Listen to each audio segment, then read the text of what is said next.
سوال یہ ہے کہ تراویح ہوتی ہیں، کوئی کہتے ہیں 8 پڑھیں، کوئی کہتے ہیں 12 پڑھیں. ایک تو جن کے بقول حضرت فاروق رضی اللہ عنہ کے حدیث کہتے ہیں کہ آپ 20 تراویح پڑھیں، ٹھیک ہے. کچھ کہتے ہیں نہیں پڑھنی چاہیے. اگر کوئی بندہ تراویح نہیں پڑھتا کوئی گناہ تو نہیں ہے؟ یہ ویسے سوال چھیڑ دیا نا جو سیگمنٹ کے شروع میں پوچھتے تو اب تک کوشش کر کے ہم اس کا کچھ نہ کچھ نکال لیتے. ون بائی ون پوچھتے ہیں. علامہ صاحب آپ سے شروع کریں. علامہ صاحب آپ بتائیے گا.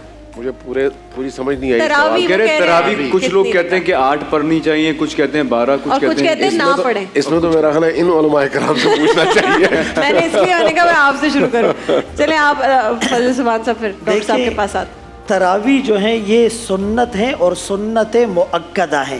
عبد القادر جیلانی رحمۃ اللہ علیہ نے بھی اسے سنت لکھا ہے، اور ملا علی قاری رحمۃ اللہ علیہ نے مرقات کے اندر صحابہ کا اتفاق اور اجماع نقل کیا ہے. اجماع الصحابہ. اور یہ بھی فرمائے کہ تراویح 20 رکعت ہے. رسول اللہ صلی اللہ علیہ وسلم نے اپنی زندگی میں 3 دفعہ صحابہ کو 20 رکعت تراویح پڑھائی.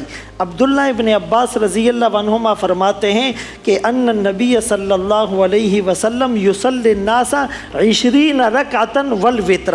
اور دوسری روایت جابر بن عبداللہ رضی اللہ عنہ کی ہے، وہ غالباً امام بہقی نے شعب الایمان میں ذکر کی.